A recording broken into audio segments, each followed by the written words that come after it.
박근혜 전 대통령이 내일 전직 대통령으로는 처음으로 법원의 영장실질심사에 출석합니다. 영장심사 과정에서 검찰과 박 전 대통령 측의 치열한 공방이 예상되는데요. 법원 과연 누구의 손을 들어줄까요? 전용학, 정미경 전 새누리당 의원, 서가원, 배재정 전 민주당 의원 네 분 스튜디오에 모셨습니다. 어서 오십시오. 안녕하십니까. 사전 구속영장이 청구된 박근혜 전 대통령이 법원의 영장실질심사에 참석하기로 했습니다. 여러 부담이 적지 않았을 상황인데 결국 출석을 결정했습니다. 민주당 추미애 대표, 국민의당 박지원 대표의 이야기 먼저 듣고 대담 본격 진행합니다.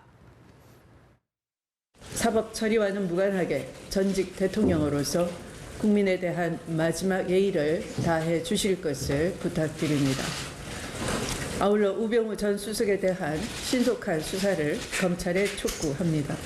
그것이 검찰이 우병우 라인에 의해 장악되고 좌지우지 되었다는 오명을 깨끗이 씻어내는 길이라 보입니다. 대통령의 영장실질 심사는 내일 이루어지지만은 우병우 수석은 특검에서도 검찰에서도 무엇이 두려워서 그렇게 지연되고 있는지 그것을 알고 싶습니다. 스스로 검찰을 개혁한다는 차원에서 우병우 전 민정수석을 철저히 수사해서 단죄해 줄 것을 거듭 부탁드립니다. 민주당 추미애 대표 국민에 대한 마지막 예의를 촉구했고 박지원 대표 더 나아가 우병우 전 수석에 대한 엄정한 수사도 강조했습니다. 전 의원님, 사실 이제 박 전 대통령 여러 고민들, 여러 생각들이 많았을 텐데 결국은 출석을 결정했습니다. 어떤 것이 가장 작용을 했을까요? 전직 대통령으로서 앵커께서 말씀하신 대로 처음으로 영장실질심사를 받게 되었습니다. 아마도 개인적으로도 아주 엄청난 모멸감과 부담감을 가지고 있을 겁니다. 그런 가운데 아마도 이제 변호인들의 조언도 작용한 것 같고 또 하나는 그동안 이제 검찰의 수사를 받고 하는 과정에서 아마도 박근혜 전 대통령께서 내가 소명하는 게 좀 미진한 부분이 있었다 하는 그런 생각을 가지신 게 아닌가 이렇게 보입니다. 저는 전직 대통령으로서 이게 정말 어떤 국민에 대한 도리나 그 격에 맞게 하려면 영장실질심사를 포기하지 않을까 이렇게 생각을 했었는데 어제 이제 실질심사에 출석하겠다 하신 걸 보면 뭔가 담당 판사에게 그동안 밝히지 못했던 자신의 진심을 좀 얘기해 보겠다 하는 그런 의미가 하나 있는 것 같고요. 또 하나 그러면 변호인들은 왜 직접 출석을 조언했을까 하는 부분인데 오늘 한 변호사분이 이런 말씀을 하시더군요. 어쨌든 전직 대통령이시고 특히 또 여성이라는 점에서 결국 모든 것은 법과 원칙에 따라서 결정을 하시겠지만 이 부분은 어쨌든 판사는 자유심증주의 아닙니까? 선고나 모든 결정에 있어서 그렇기 때문에 여성 대통령에 대해 젊은 판사분이 조금 더 이렇게 너그러운 마음을 가질 수도 있지 않겠나 그런 기대도 작용하지 않았나 이런 말씀을 하시는데 일리가 있다 이렇게 생각했습니다. 어떻게 보시는지요? 예, 참 최초로 영장실질심사까지 받게 됐고 또 그 과정에 우리 국민들에게 법 앞에 누구나 다 평등하다 이것을 다시 한번 더 확인해줘서 그나마 좀 다행이지 싶습니다. 우리 전 의원님 말씀 주셨습니다마는 글쎄요, 참 그 여러 가지 생각들이 다 많고 다양한 것 같습니다. 그런데 이제 좀 쭉 보면서 오늘 아침 오전에 뉴스 보면서 안타깝게 생각한 게 오비 일학이라 그럴까요? 이 근해동산 회장한테 전화를 직접 하셨더라고요. 열심히 좀 활동해. 그런 보도가 있었죠. 열심히 좀 활동해 주라. 참 우리 국민들의 이 그 가장 지탄의 지금 대상이 되고 있지 않나 싶은데요. 이런 것들이 대통령께서 이 박근혜 전 대통령이 이 영장실질심사를 받는 그 순수한 마음과 좀 배치되지 않을까 국민들이 그런 데서는 좀 안타깝다는 생각이 들었습니다만은 어쨌든 아까 뭐 이 두 분 대표도 말씀을 하셨습니다만은 우리 국민들이 마음을 좀 이렇게 법원에서도 충분히 판단하리라 이렇게 믿습니다. 사실 이제 박 전 대통령의 사법 처리 절차 하나하나가 전례가 없는 일이기 때문에 국민들의 관심이 좀 집중되는 모습인데 정 의원님, 사실 이제 법조인이시기도 한데 일반적인 경우에는 이번 영장실질심사 어떻게 좀 절차가 진행되는 게 일반적인 통례인지요? 보통은 이제 검찰의 구속영장 청구사가 법원에 딱 접수를 하면요. 네. 법원에서 이제 신문 기일을 잡잖아요. 보통 이틀 후, 뭐 3일 후 이렇게 잡는데 그럴 때 구인영장을 검찰에 내줍니다. 구인영장이라는 건 다른 건 아니고 신병을 이제 확보해서 네. 법원까지 오게 하는 이제 그 효력만 갖고 있는 거예요. 그래서 이번에도 아마 구인영장을 이제 검찰에 자동으로 발부되는. 줬습니다. 근데 이제 다만 거기서 뭐냐면 그 대기 장소가 있어요. 대기.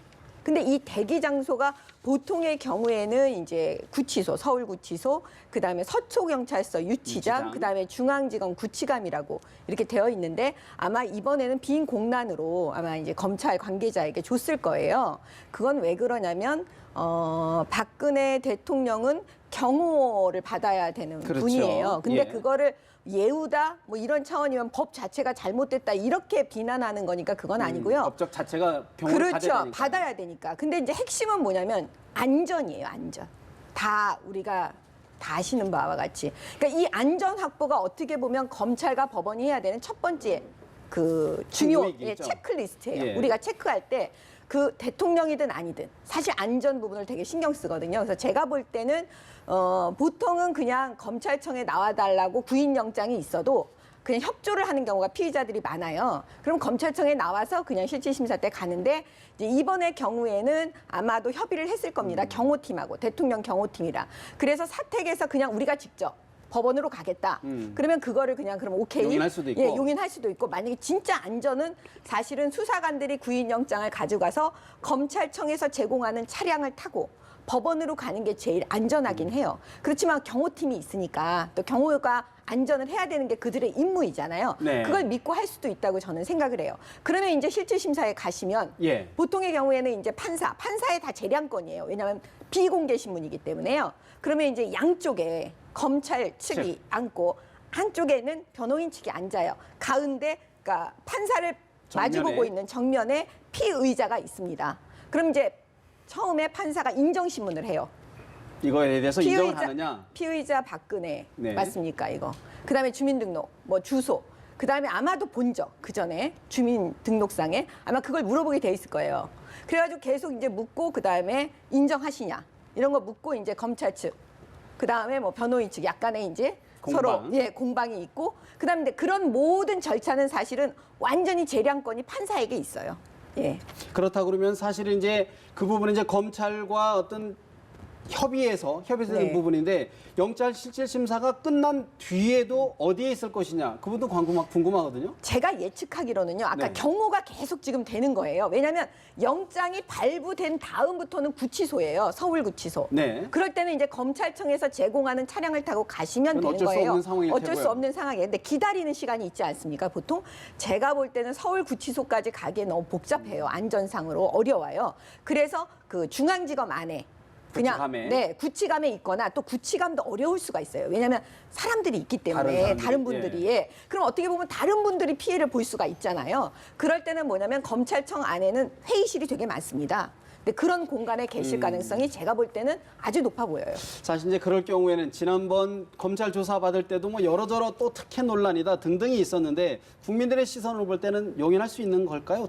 어떻게 보시는지요? 아니 우선 국민들께서 뭐 이런 이제 과정들도 궁금해하시겠지만 제일 좀 주요하게 생각하시는 것은 아까 추미애 대표도 말씀하셨습니다만 이번에라도 국민들께 진심 어린 좀 사죄를 하실까, 어떤 메시지를 좀 국민들을 위해서 좀 말씀을 해주실까, 이런 부분들이 아닐까라고 저는 좀 생각하고요.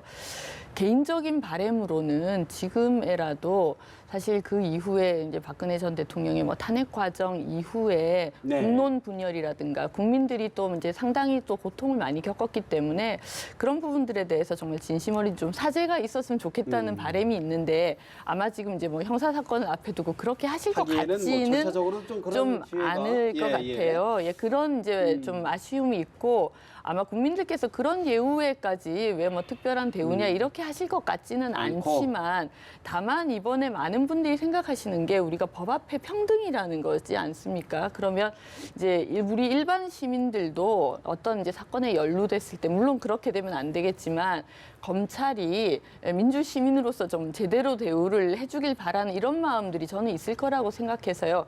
그 부분을 검찰이 좀 이번 기회에 네. 좀 많이 숙고를 했으면 좋겠습니다. 알겠습니다. 예. 사실 이제 박근혜 전 대통령 혐의 자체를 지금 다 부인하고 전면 부인하는 그런 취지의 모습을 보이고 있는데 정 의원님, 전 의원님, 사실 이제 과연 구속 수사까지 변호인 측 입장에서는 이게 구속 수사까지 필요한 거냐라고 계속 반론을 제기하고 있거든요. 어떻게 전망하십니까? 그렇습니다. 그래서 아마 내일 오전 10시 반부터 시작돼서 이제 영장 실질 심사를 하게 되면 그 하루 내에 결정을 해야 됩니다. 그렇기 때문에 아마 이제 변호인 측에서 제일 내세울 부분이 증거인멸의 우려가 없다 하는 점을 내세워서 불구속을 아마 요구할 겁니다. 그런데 실제로 이 부분에 관해서 많은 분들이 말씀을 하시지만 한번 법률적으로 어쨌든 수사와 재판은 형사소송법에 의해서 진행이 되거든요. 그래서 네. 이거를 정확히 봐야 될 필요가 있겠다 이렇게 생각합니다. 그 위에 형사소송법 위에 있는 국민정서법으로 보면 국민들의 70% 이상이 구속을 원하기 때문에 국민정서법에 따르면 대통령은 구속됩니다. 그러나 문재인 후보나 야권의 유력 후보들도 법과 원칙에 따라서 처리해다오 하는 입장을 밝혔는데요. 법에는 이렇게 되어 있습니다. 언제 구속할 수 있냐면 딱 이렇게 되어 있습니다. 다음 각 일호에 해당하는 사유가 있는 경우에 피고인을 구속할 수 있다 되어 있는데 1. 일정한 주거가 없을 때 네. 2. 증거를 인멸할 염려가 있을 때 3.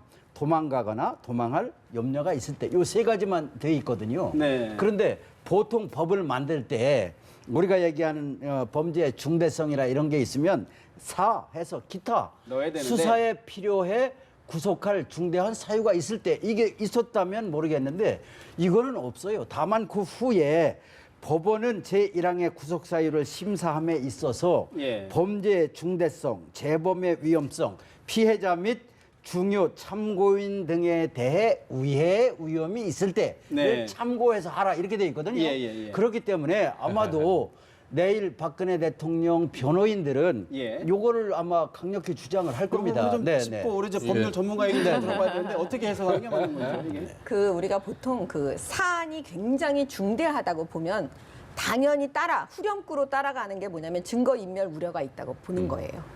사안이 중대하지가 않으면 그게 따라오질 않는데 왜냐하면 증거인멸 우려라는 거 말 자체가 되게 추상적이잖아요. 그러니까 구체적인 그걸 어떻게 판단하느냐. 일단 범죄가 굉장히 중대하다. 그러면 인멸 근데 가능성이 지금 있다. 그렇죠. 근데 지금 보세요. 일단 그 영장 청구 범죄 사실에 뇌물죄가 들어가 있어요. 근데 뇌물죄의 금액이 지금 100억이 넘어가는 숫자예요. 쉽게 말씀드려도. 네네. 그러면 일단 사안이 엄청나게 중대한 사유라 증거인멸 우려는 그냥 후렴구처럼 따라가고요. 두 번째가 뭐냐면 관련자들이 너무 많이 구속돼 있어요. 그다음에 이재용 삼성 부회장은 뇌물을 줬다.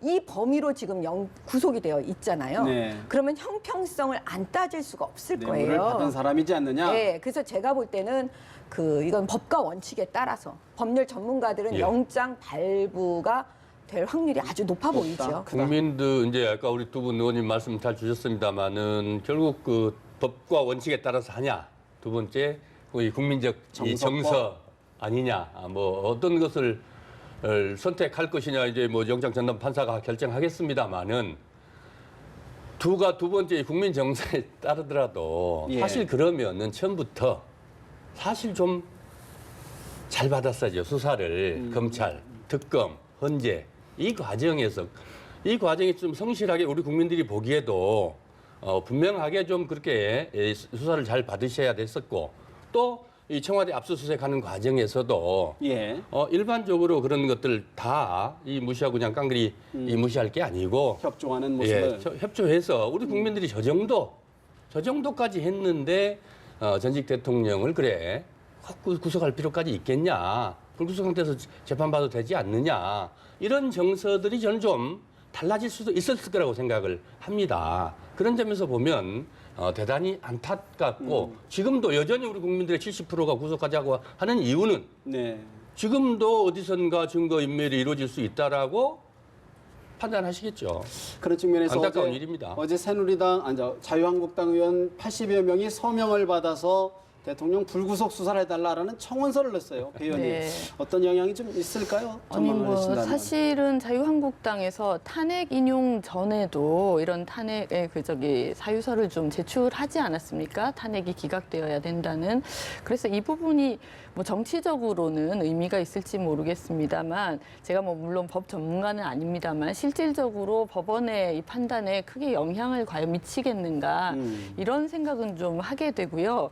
저도 서 의원님 말씀에 좀 동의를 하게 되는 게 박 전 대통령의 변호인단이 처음부터 좀 계획을 잘못 짜신 게 아닌가 하는 생각이 들어요. 그래서 일각에서 나오는 말은 워낙 이제 박근혜 전 대통령께서 본인의 무죄에 대해서 확신을 하시고 네. 그런 말씀을 듣지 않기 때문에 아마 변호인단도 제대로 얘기를 못한 것 아니냐 이런 얘기들을 이제 하시는데 실질적으로 어느 정도 대화가 되었는지는 저희가 알 수 없지만 이제까지로 보면 국민들의 정서뿐만 아니라 법의 정신도 저는 그런 것 같아요. 헌재 판결문에서도 박근혜 전 대통령이 그동안 제대로 협조하지 않고 계속해서 부인해왔던 걸 주요한 판결문의 이 내용에 넣지 않았습니까? 그런 걸로 보아서는 좀 이 변호 전략도 좀 처음부터 잘못 짠 게 아닌가라는 생각이 들고 국민들 입장에서 보면 지금 구속이 좀 불가피하다고 생각하시는 것 같아요. 다른 의원님들도 아니고 조원진 의원님 기타 이 국민들의 지탕이 대상이 되고 뭐 또 우리 저 홍준표 대통령 후보로 나오신 분은 뭐 양박이라고 그러대요. 네. 그런 분들이 나서서 이게 이 서명을 주도해서 국민들의 마음을 좀 움직일 수 있을까요? 그러니까 어쨌든 뭐 청원이니까요. 네네. 재판 과정에는 보통 일반인들도 탄원서 많이 이렇게 내줍니다. 그리고 그 부분은 결정적인 뭐 영향을 끼치기는 어렵고요. 다만 참고 사안이 되겠지요. 다만 여기서 국회에서 뭐 그럴 일은 없지만 여야 합의로 여야가 전체 공동으로 탄원서를 냈다면 좀 더 무게가 실리겠지만 특정 정당에서 뭐 낸 것이야 참고 뭐 사안일 뿐이라 생각을 하고요.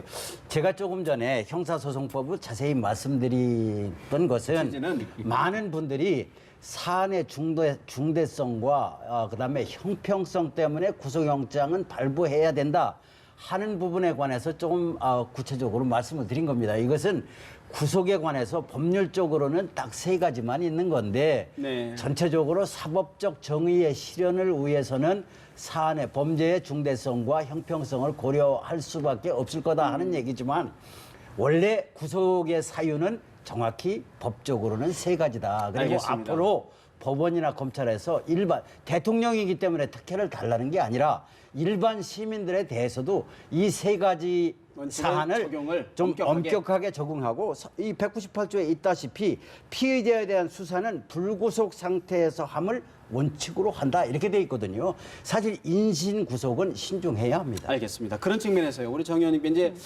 한 가지 더 여쭤보는 게 지금 영장 실질 심사를 전담할 판사가 뭐 세간에서 좀 젊은 것 아니냐. 그러다 보니까 좀 뭐 부담감이 있지 않겠냐. 여러 가지가 있는데 실무를 경험해 볼 때 그런 것 좀 작용을 할까요? 어떻게 보시는지? 아니 작용하지 않고요. 보통 사실은 이제 보직을 받아요. 그래서 이 중앙지검 같이 굉장히 큰 이제 이 법원은 그 3분을 뽑잖아요. 중앙지검. 그다음에 이게 아마 랜덤일 겁니다. 이게 돌아가면서 돌려서, 그렇기 때문에 사실 어느 판사한테 지금 갈지 모르는 상황에서 지금 했기 때문에 제가 볼 때는 그냥 아마 법과 젊은 분이니까 더 왜 오랜 경험이 있으면 너그러움이 있을 수 있는데 네. 젊은 분이니까 공교롭게도 더 세월을 좀 덜 탄다. 법과 원칙에 따라서 더 하지 않겠습니까? 않을까? 이게 사람이니까. 알겠습니다. 그다음에 아까 청원 부분은요. 네. 사실은 청원서를 많이 내지만 그게 판사한테 그렇게 영향을 미치지 않아요. 실질적으로는. 그리고 만약에 정치적 행위로 자유한국당 친박 의원들이 한다면 네. 제가 볼 때는 석고대죄를 하는 게 맞는 거죠. 예. 근데 그거는 안 하고 무슨 청원서에다 이름 올리는 정도? 제가 볼 때는 정치적 행위로도 아주 하수로 보여집니다. 사실 뭐 자유한국당 1호 당원에 대한 어떤 도의적 어떤 발로 아닐까 그렇게 좀 생각을 해보고요. 정치권 이슈로 좀 넘어가 봐야 될 것 같습니다. 더불어민주당 충청권 경선이 지금 대전에서 열리고 있습니다. 문재인 대세론을 확정짓느냐 안희정 충남지사 안방에서 반전의 발판을 마련하느냐 주목되는데 추미애 대표 이야기 다시 한번 들어보십니다. 홍준표 경남도지사가 현행 공직선거법의 빈틈을 악용해서 자신의 대선 출마로 인한 보궐선거는 없다라고 공언을 하고 있습니다. 홍준표 지사가 후보로 선출된다면 도지사직을 즉각 사퇴하고 떳떳하게 대선에 나서야 할 것입니다. 350만 경남 도민의 참정권을 박탈해서는 안 될 것입니다. 민주당 추미애 대표 어제 문재인 후보를 공격한 새누리당 자유한국당 홍준표 경남지사를 좀 견제한 듯한 발언이었는데 배 의원님 아무래도 이번 충청권 경선 가장 큰 관심사는 이제 문재인 후보의 대세론 확정을 지을 수 있겠느냐인 것 같아요. 어떻게 전망하시는지. 저도 좀 궁금합니다, 궁금하십니까? 사실. 네. 예. 뭐 호남 경선에 대해서는 제가 이제 묘하게 예측을 좀 해보자 그래서 제가 62%를 사실 62%요? 개인적으로 예측을 했었어요. 후하게 예측을 하셨네요. 네. 근데 거의 뭐 맞았다고 다들 이제 얘기를 하시던데 오히려 이제 호남 경선은 그렇게 좀 판단을 했는데 이제 안희정 지사님의 또 안방이지 않습니까? 네. 그래서 이 안희정 지사님이 얼만큼 진짜 세를 과시하실 건지 그런 부분들이 좀 저도 개인적으로 궁금합니다. 예. 결국 이제 득표율이 얼만큼 어느 수준에 올라갈 것인데 이제 충청권에서 활동하시니까 네네. 충청 민심은 좀 어떨까요? 윤석이 앵커도 뭐 충청 지역 지정서를 잘 아시겠습니다만 이제 대전, 세종, 충남, 충북 아닙니까? 그런데 안희정 지사 충남지사인데 대전, 충남 그리고 세종까지는 정치 정서가 거의 공유된다고 보고요. 충북은 좀 다르지만 어쨌든 오늘 충남 지역에서 저는 천안이니까요. 네. 이렇게 주위 분들을 만나보면 안희정 지사에 대한 지지가 상당히 높게 있는 건 사실입니다. 그래서 지금 이렇게 진행됐을 충청권 선거인단이 ARS 신청자를 포함해서 총 한 15만쯤 돼요. 그래서 어느 정도 이 응답을 하셨을지 뭐 아직 확인은 안 됩니다만 네. 오늘은 안희정 지사가 상당히 선전을 할 가능성이 높다 이렇게 보고 예. 어쨌든 그런 반면에 만약에 오늘 안희정 지사가 충청권에서 예. 선전을 해서 1위를 하지 못하거나 뭐 상당히 큰 격차가 처진 난다든가. 격차가 벌어진 2위를 한다면 안희정 지사도 타격이고 또 민주당 대선 후보 경선의 흥행성도 예. 상당 부분 떨어질 수 지는 건 있기 아니냐. 때문에 예. 중요한 것은 문재인 후보 진영에서 어떤 전략으로 오늘 경선에 임할지 이게 오히려 관심사 아닌가 어떻게 싶습니다. 보십니까? 아니 근데 캠프에서는 사실 지역마다 경선을 하면서 전략적으로 치고 빠지고는 저는 불가능할 것 같아요. 우선 캠프 입장에서는 무조건 이제 밀고 가는 수밖에 없지 않나 그런 생각이 좀 그게 들었습니다. 대세론이겠죠. 네, 어떻게 보십니까? 예, 지금 말씀 주신 대로 민주당 경선은 이번에 210만이 넘었지 않습니까? 그래서 단순하게 이 전략만 가지고 가기에는 좀 무리는 있습니다만은 그러나 어쨌든 또 이 다들 대세하고 또 호남 경선에서 대세가 또 어느 정도 확인이 됐지 않습니까? 예. 결국 충청에서 어쩔 것이냐 하는데 결국은 이제 뭐 이재명 후보까지 다 있습니다만은 결국 이제 문이냐 아니냐 어떤 결과가 나올 것인지 문의 대세를 다시 한 번 더 충청에서 확인할 수 있을 것인지 그래서 안방 대세를 넘어서 국민적 대세로 가느냐 이 문제가 있을 것이고 예. 또 이 두 번째로 안희정 캠프 입장에서 보면 안희정 후보 입장에서 보면은 어쨌든 안방인데 여기서 저 본인 말씀대로 대세를 몰아서 그 선전해서 이겨 승리해서 영남과 그다음에 수도권에서 승부를 보겠다. 이런 이 전략들이 이번 지금 이제 투표가 진행되고 있을 겁니다만은 어떨 것이냐는 거지요. 이 여기서 중요한 관전 포인트는 결국 그러면 안희정이 이 후보 이 경선에서 전체 경선에서 그럼 1등이 날 수 있단 1등을 할 수 있단 말이냐? 1등이 아니거든요. 안희정 후보는 어쨌든 1차 경선에서 결선 진출을 할 수 있느냐 없느냐는 건데 네. 미약하긴 좀 부족하긴 했습니다만 호남 경선에서도 그 가능성을 이게 배제한 건 아니고 네. 결국 어느 정도 또 거기 또 이재명 후보까지 있지 않습니까? 예. 현재 6대4 정도에 되기 때문에 결국 이 충청권 이번에 오늘 예. 경선이 그 교두보 확보에 그럼 바로미터일 수 질문 하나 있거든요. 드리겠습니다. 그럼 문재인 예. 후보가 충청권에서 과반을 넘을 수 있을까요, 없을까요? 어떻게 보십니까? 과반 넘기는 어렵겠죠. 과반은 어려울 예, 것이다. 그러나 이건 있습니다. 분명한 게 충청도도 아까 우리 전 의원 말씀도 주셨습니다마는 이 조직적 장악으로 보면 네. 안희정의 안방이 충청도긴 하지만은 예. 조직적으로는 위원장이나 이 조직적으로 보면 문재인 쪽이 뭐 거의 70% 가까이 되거든요. 예. 그런 측면에서 이제 여러 가지 그 어려움이 있긴 합니다만은 그러나 현실적으로 50% 넘기기는 쉽지 않지 않겠느냐. 안희정이 뭐 조금이라도 한 표라도 앞서지 않겠는가? 예, 앞서지 않겠냐. 조심스러운 기대를 이런 해주는데 생각이 어떻게 듭니다. 보시는지요? 저는 이제 우리 서 의원님은 안희정을 지금 돕고 계시기 때문에 저렇게까지밖에 말씀을 못 하실 거라고 생각을 해요. 왜냐하면 현실적으로 좀 짚어주십시오. 네, 왜냐하면 현실적인 얘기는 네. 다 당 생활을 해보시고 당의 선거를 치러보셨겠지만 이번에 민주당 경선은 국민의당 경선과는 다른 룰입니다. 그렇죠. 어떻게 보면 조직표예요. 조직표를 많이 갖고 있는 분이 이기는 거거든요. 그렇기 때문에 제가 볼 때는 이번에 충청도에서도 저는 그 문재인 대세론 과반을 넘을 거다. 과반을 넘을 것이다. 네, 넘을 거라고 생각을 하고요. 결선 투표 없이 그 문재인 대세론으로 가지 않을까. 본선 직행 티켓. 직행 티켓. 을 네. 끊을 것이다. 네, 저는 그렇게 봅니다. 왜냐하면 너무 이건 돈지구를 조직 지금 선거니까요. 던지고 네. 계시네요. 이렇게 보시면은 저 호남 투표에서 문 후보가 이제 50% 받고 안희정 후보가 20%, 이재명 후보가 한 19% 정도를 받았습니다만은 그 속에 지금 말씀하신 대로 이제 여러 가지 방식이 있거든요. ARS로 신청하시는 분들이 이제 거의 대세입니다. 대부분입니다. 네. 거기에 또 대의원 현장 투표가 있고 또 권리당원들에게 주어지는 투표가 있어요. 호남은 권리당원이 많습니다. 우리 네. 당의 가장 큰 지지기반 아니겠습니까?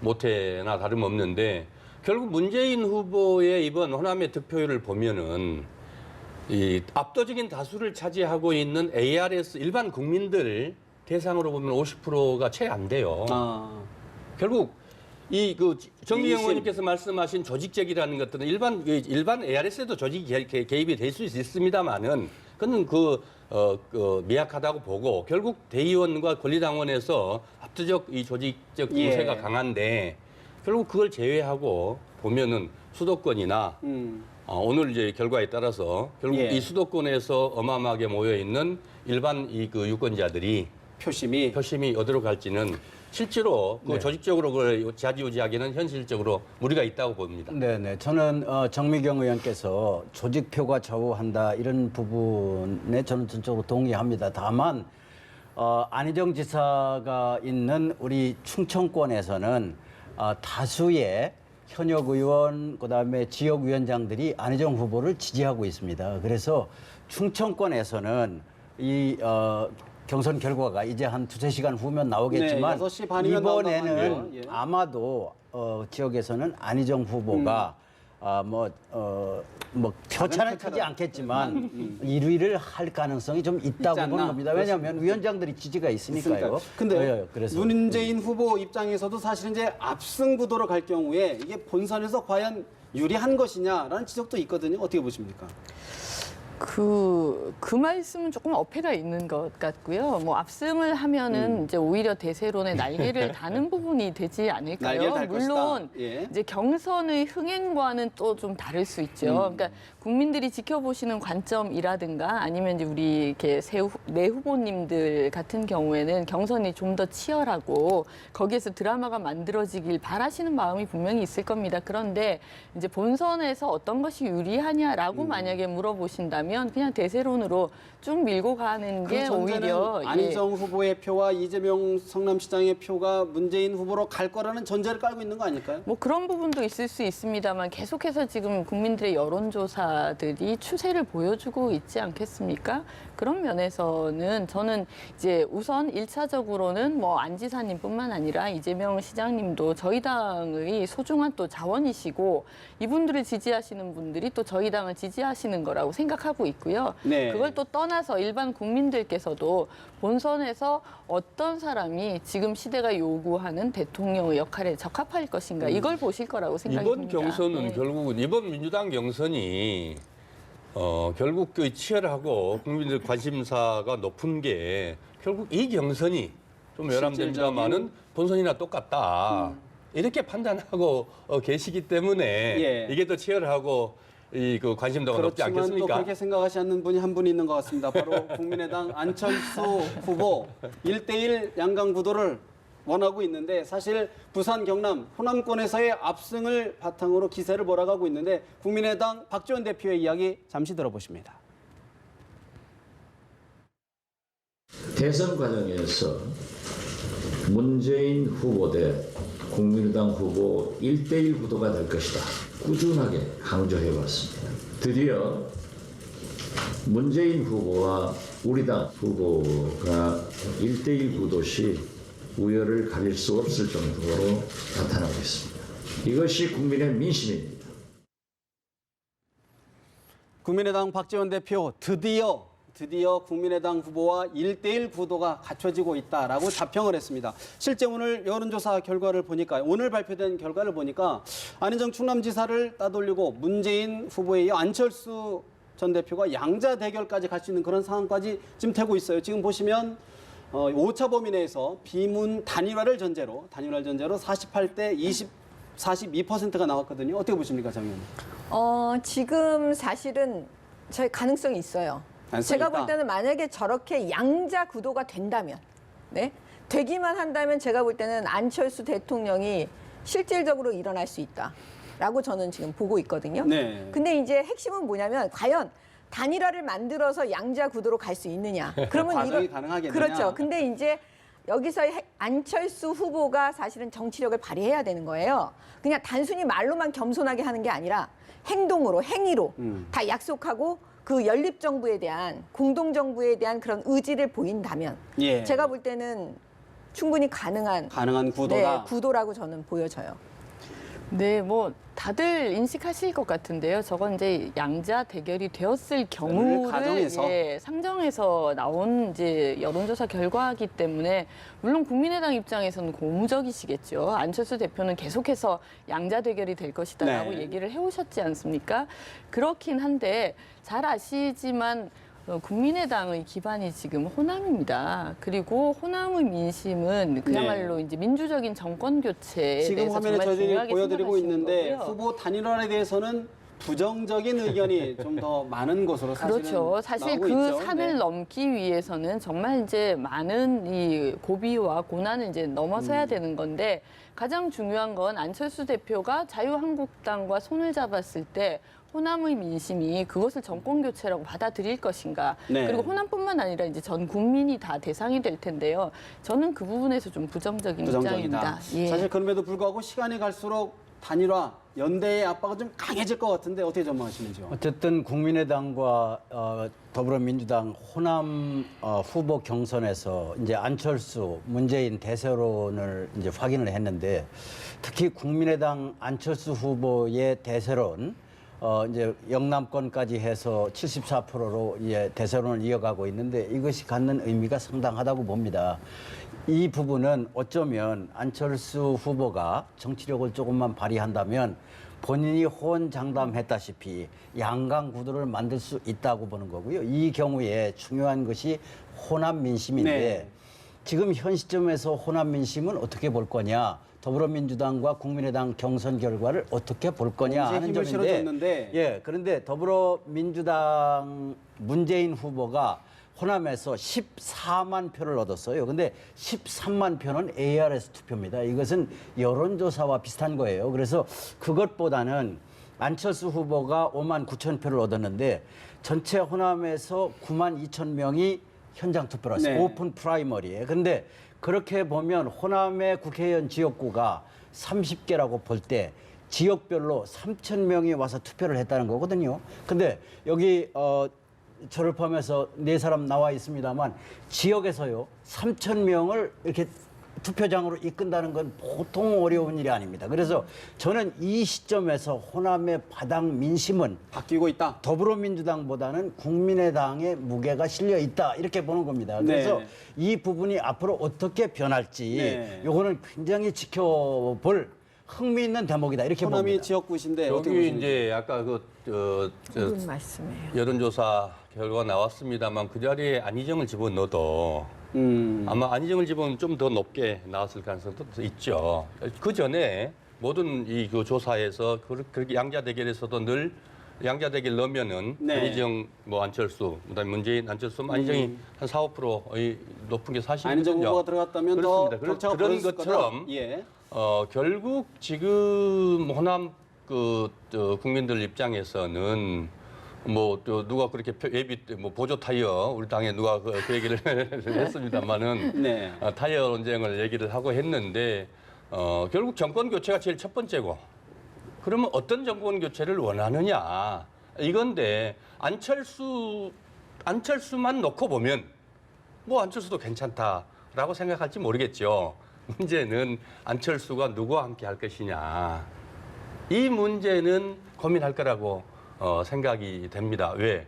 결국은 뭐 좀 안희정 후보가 가장 지금 공격을 받았던. 어려움을 겪고 있었던 게 대연정과 선의 발언하면서 박근혜. 그러면 이 자유한국당하고도 같이 놀자 말이냐. 프레임에서. 이 프레임에서 과연 자유로울 수 있을까?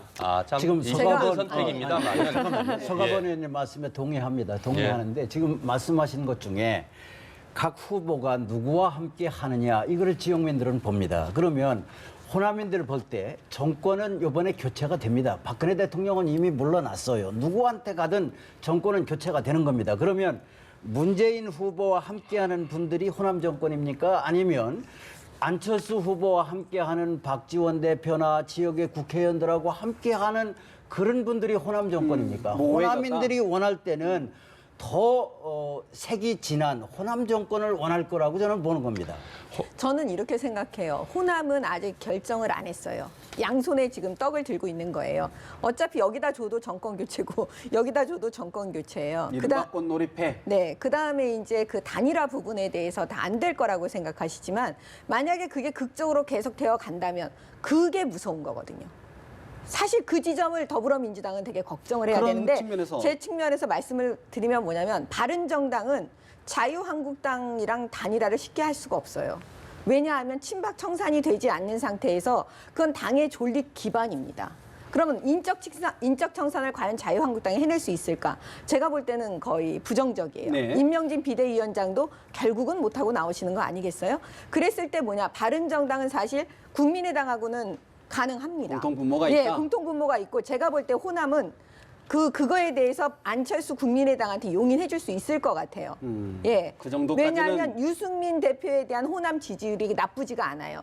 그래서 제가 볼 때는 먼저 국민의당과 바른정당의 단일화가 만약에 물살을 탄다면 예. 그다음에 자유한국당에 대해서는 우리 국민들이 친박에 대한 심판을 저는 하실 거라고 봐요. 왜? 홍준표 만약에 후보가 이번에 결정이 된다면 그 지지율이 10%를 넘지 못한다면 제가 볼 때는 그거는 자연 드랍 가능성이 있어요. 사그라질 수 있다. 예, 그렇기 때문에 이게 극적으로 가능해진다면 안철수 대통령은 현실화될 가능성이 매우 높다라고 보여집니다. 어제 바른정당의 후보로 대선 후보로 결정이 된 유승민 의원이 사실은 이제 국민의당에도 매달리지 않겠다 이런 취지의 얘기를 했어요. 어떤 보석일까요? 어떻게 보시는지요? 제가 보기에는 이 유승민 후보께서도 아직 정확한 어떤 플랜이 좀 잡히신 것 같지는 않아요. 않다. 사실은 보수 단일화를 계속해서 논의하시면서 남경필 지사와 각을 세우셨는데 이제 후보가 되시면서는 친박 청산을 또 조건으로 내거셨거든요. 그런 면에서 이제 저는 개인적으로는 그렇게 생각합니다. 안철수 대표가 바른정당과 손을 잡을 수도 있다 이렇게 생각을 합니다만 그렇게 되려면 그 자유한국당까지 사실은 포괄하는 후보 단일화의 양상이 만들어져야 되는데 지금 말씀하신 것처럼 바른정당이 자유한국당과도 손을 잡기가 힘든데 예. 실질적으로 그럼 안철수 대표가 그 부분까지 다 모험을 감행할 수 할수 있을 있을 것인가 것인가. 이것이 좀 쉽지 않다고 그렇다고 생각하고 앉아서 지지율이 뜨지 않고 있는데 안철수 후보 입장에서 앉아서 있을 수만은 없는 거 아닙니까? 네, 아니 그런데 저는 그 생각도 좀 들어요. 우리 안 지사님 입장에서는 상당히 서운하실 것 같아요. 언론에 대해서도 좀 서운하실 것 같고 사실은 이제 지지율이 좀 뜨면서 문재인의 대항마로 상당히 이제 안희정 지사에 대해서 이렇게 띄워주는 분위기였는데 네. 지금 이제 호남 경선 있고 나서 바로 지금 막 안철수 대표와의 그런 부천론이. 예 매치를 얘기를 그렇죠. 그러니까 좀 다른 견해 좀 서운해하실 드려야 것 될 것 같아요. 같습니다. 예. 어떻게 이게 보십니까? 이제 소위 말해서 저 컨벤션 효과라고 하는 거겠죠. 양당에서 이제 강자들이고 가니까 그러는데 결국 두 가지 점에서 유의미하게 좀 봐야 될 것 같습니다. 결국 아까도 말씀드렸지만 모든 조사에서 안희정 후보가 민주당이 후보가 되면 결국 본선을 치를 필요도 없다. 결국 각자 도생해서 네. 교두보를 마련하려고 하지 굳이 합쳐가지고 안희정 이길 수 없다. 이게 가장 중요한 포인트고요. 그거를 우리 당의 지지자들은 오늘 충청과 그다음에 영남 수도권 경선을 거치면서 그런 부분들을 다시 한 번 더 확인하는 계기가 될 거고요. 두 번째로 결국 그러면은 문재인이 됐을 때 어떻게 할 것이냐. 네. 결국 다 합쳐도 지금 민주당 지지가 안 되지 않습니까? 예. 그런 부분들이 호남 사람들이 호남 정권만을 원하는 게 아니고 결국 어떠한 정권 를 원하느냐. 이 적폐 세력하고 이 민주정부를 수립하는 그래서 대한민국이 좀 더 새로워지는 이 정부를 원하는 것이지 네. 나의 정부를 원하는 건 아니지 않겠습니까? 사실 그런 예. 측면에서 오늘 최명길 민주당 의원이 탈당을 했는데 김종인 전 대표의 행보도 좀 더 주시해봐야 될 것 같습니다. 오늘 내부 말씀은 여기서 줄여야 될 것 같습니다. 말씀 잘 들었습니다. 예, 고맙습니다. 감사합니다.